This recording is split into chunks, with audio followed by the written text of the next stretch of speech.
As chaves do reino dos céus. Está escrito lá em Mateus capítulo 18, e é ensinado pelo próprio Cristo. O reino de Deus, ele tem uma porta. Essa porta ela tem uma tranca, e essa tranca ela abre e fecha esse reino. Para quem imagina que isso tudo é simplesmente sentido figurado, precisa entender o que está sendo falado aqui. Porque ele diz que pela palavra e pela disciplina o reino se abre e se fecha. Claramente ele diz isso. Então, esse reino ele pode estar aberto e pode estar fechado. Daí a primeira implicação, eu preciso saber se eu já entrei para esse reino ou não. Se a porta para mim foi trancada ou se ela está aberta. Se eu estou dentro ou se eu estou fora. Como eu vou saber isso? A segunda pergunta fala que se esse reino ele me foi aberto pela palavra, como é que eu sei se a palavra chegou ao meu coração e foi recebida? Se eu não rejeitei o evangelho, se de boa fé ele me foi apresentado e o meu coração submisso aceitou esse evangelho e transformou a minha vida. Mas se eu rejeito esse evangelho, Cristo também me rejeita. Se eu rejeito Cristo, eu rejeito o reino de Cristo. E, consequentemente, eu não estou nele, mas estou fora dele. Então, aqueles que pensam em entrar para o reino precisam se converter por meio da pregação. Uma outra implicação lógica é que a chave que abre esse reino não é outra, senão pela pregação do evangelho. Inicialmente é assim. Você não vai crer em Cristo por conta de um teatro. Você não vai crer no Senhor e entrar para o reino dele por uma apresentação das crianças da igreja, por mais maravilhosa que possa ser. Nem por um coral. É por isso que é grande loucura das igrejas quando tomam o culto ao Senhor em determinadas épocas do ano e retiram a pregação e colocam no lugar da pregação coisas como teatro e como apresentação de crianças ou de coral, que tem o seu lugar na comunidade dos crentes, que pode sim ser utilizado em outros momentos, mas não no culto ao Senhor, justamente quando o Senhor vai abrir os céus para aqueles seus eleitos, e que também vai fechar a porta dos céus para aqueles que são eternamente rejeitados pelo Senhor. Mas existe também o abrir e fechar pela disciplina, que já não é para entrar inicialmente, mas para aqueles que estavam no reino e como diz o texto, se demonstraram incrédulos nas suas atitudes, que depois de serem repreendidos 1, 2, 3, 4 vezes, ainda assim não se arrependeram dos seus pecados.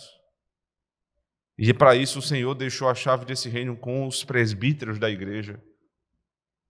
Por isso o texto diz, eles vão ser acusados dos seus erros, e aqueles que têm ordenação. Veja, por isso que o sistema de governo não pode ser de maneira nenhuma congregacional, porque a disciplina não pode vir por meio daqueles que não têm ordenação divina. A chave do reino não está com a igreja no sentido geral, todos têm a chave. Mas aqueles a quem o Senhor se dirigiu lá em Mateus 18, aos discípulos, que depois deles deram por sucessão natural nos presbíteros.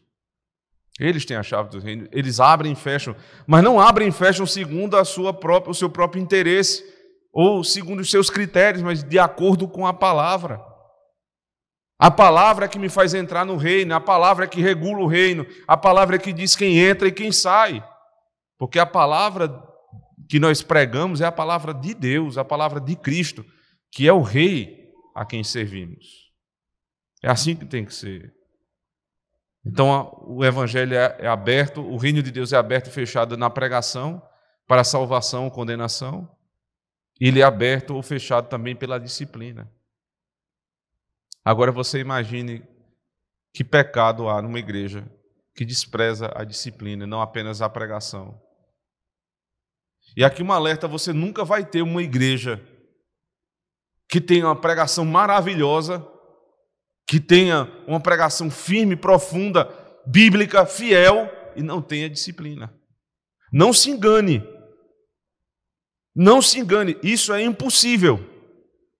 Se a igreja tem uma pregação que é fiel, em todos os termos que nós podemos citar como fidelidade, isso precisa desembocar na disciplina. Porque se você disser o contrário, você pode usar tranquilamente esse argumento para dizer que existe uma igreja onde há fidelidade na doutrina, mas não tem os sacramentos. É impossível. A ligação de palavras e sacramentos é perfeita, a ponto de Cristo dizer na grande comissão: ide por todo o mundo, pregar o evangelho, batizando-os. Há uma ligação, uma conexão perfeita entre palavra e sacramento, entre palavra e disciplina. À medida que o evangelho é apresentado, a disciplina precisa ser administrada. Então, uma igreja, para ser completa, ela precisa ter pregação fiel, precisa ter administração correta dos sacramentos e observância fiel da disciplina do Senhor, para que ela seja cada vez mais pura. Para que ela seja pura. Não para que seja igreja, porque a marca da igreja é uma só, ela sustentar o mínimo da fé. A grande questão é, você quer estar numa igreja que é o mínimo, que ela tem simplesmente o mínimo, o evangelho é aberto e pregado, e pelo menos Cristo é anunciado, e a igreja do pelo menos. Ou você quer estar numa igreja onde o reino dos céus é apresentado por completo, palavra, sacramentos e disciplina. Que o Senhor nos abençoe para que tenhamos cada vez mais uma igreja pura diante dele. Amém.